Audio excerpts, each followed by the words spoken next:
From the jump, the 2025 NBA Finals felt like a mountain.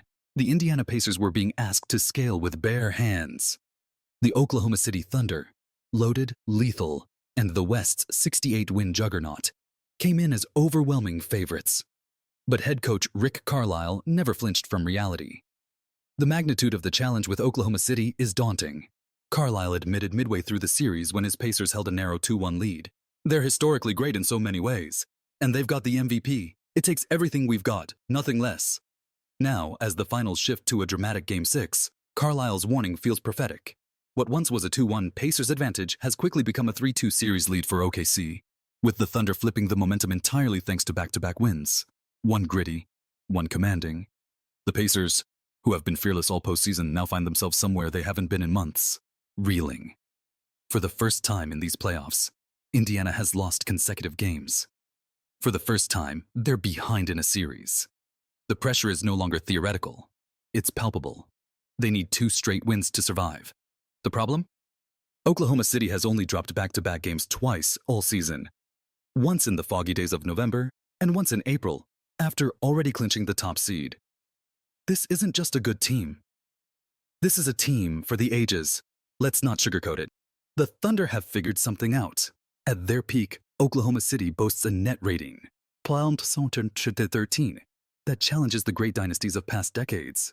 They're one of only 7 teams in NBA history to notch 68 wins in the regular season. They smother you defensively, they slice you up offensively, and now they've adjusted mid-series in a way champions do. Make no mistake, Indiana's been game. They've proved they belong on this stage, even outpunching their number 4 seed label. They roared through the back half of the season with a 40-17 mark and a top 5 net rating. Monday's Game 5 loss? They were down just 2 points with under 9 minutes to go. This is not a fluke finals run. But effort and heart aren't always enough when the other side starts to unlock cheat codes. Game 5 was the moment where Oklahoma City's stars came alive, and head coach Mark Daigneault earned his keep. The MVP, Shai Gilgeous-Alexander, and his co-star Jalen Williams finally started tearing downhill like twin hurricanes. The result? 20 paint touches, OKC's highest total since their Game 2 demolition, and a combined 34 drives between them. The Pacers, who had largely stymied that action thanks to Andrew Nembhard's elite defense on SGA, suddenly had no answers. The secret weapon? Isaiah Hartenstein. Daigneault plugged the hulking center back into the starting lineup, and it paid off immediately.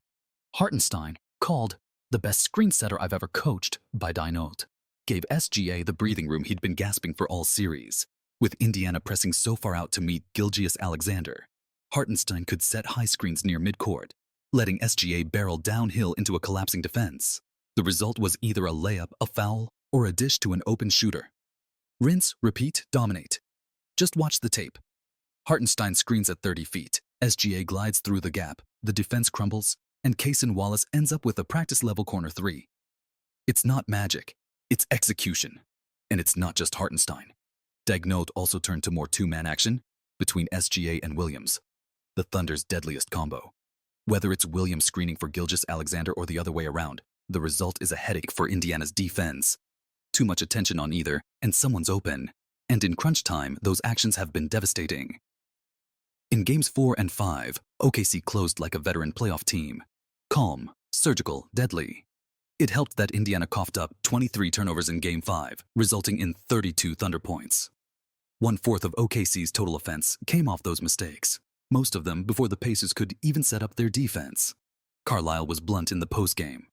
"Nobody's asking about turnovers," he said, frustration peeking through. "We had 23 for 32 points. That's the game." And while the Thunder haven't shot the 3 particularly well in this series, they ranked just 13th out of 16 playoff teams in long-range efficiency entering Monday. Game 5 showed what happens when they start hitting. After going 3 of 17 in Game 4 and still winning, they erupted for 14 of 32 in Game 5. Finally, water found its level. All of this, the strategic adjustments, the dominance of their stars, the return of their defensive identity, points to a team that has found its rhythm at the perfect time. And the scariest part? They think they haven't peaked yet. "It wasn't a perfect game at all," Daigneault said after the Game 5 win. "There's a lot of room for growth. Our improvement from Game 4 to Game 5 was critical.